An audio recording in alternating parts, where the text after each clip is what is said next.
Imagine living in a house with nowhere to hide, where the people who were supposed to look after you just made your life a misery and didn't leave you in peace for a moment. Imagine if the folk you were trying to get away from always came looking for you.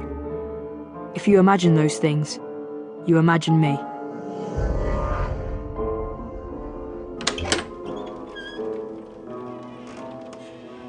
There you are, skulking away in the library.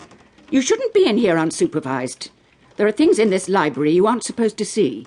I know. Your guardian makes these rules in order to protect you, Andrew. The rector knows best. I know that. What's this you're reading? It's nothing. It's just... The Arabian Nights. But I... You know, child, that this is one of the banned books in this house. I don't see why. It's harmless. Books as colourful as this will overstimulate your imagination. That is not good for you. Let me have it back, please. Certainly not.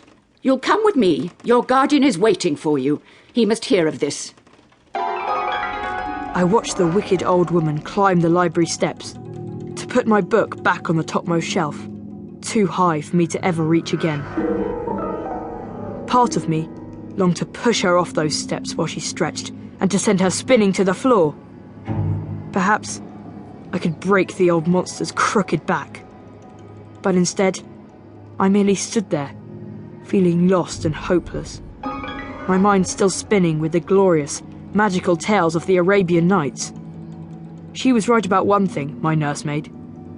Tales of this sort, fairy tales and fables, did something to my imagination. They lifted me out of that dark and dreary world in which I found myself living.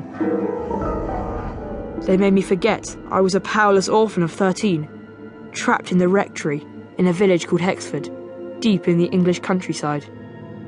I was at the mercy of these terrible creatures, the rector and the nursemaid, who watched my every move.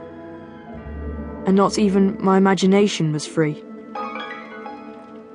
Come away from that window, Master Andrew. Why? Because people don't want to see your face looking out at them. No one can see me. There's hardly anyone around. Just two strangers wandering the village.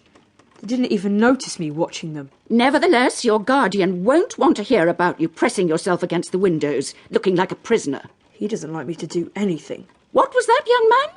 The rector! He'd be happier if he could just shove me away in a broom cupboard and never hear from me again. What nonsense. Now come and finish your schoolwork for Mr Bewley. Please, can I go out? Sally and Jake said they'd wait for me. You're going nowhere. Looks to me as if a storm's brewing. But they'll be waiting for me. Those two should be in the schoolhouse.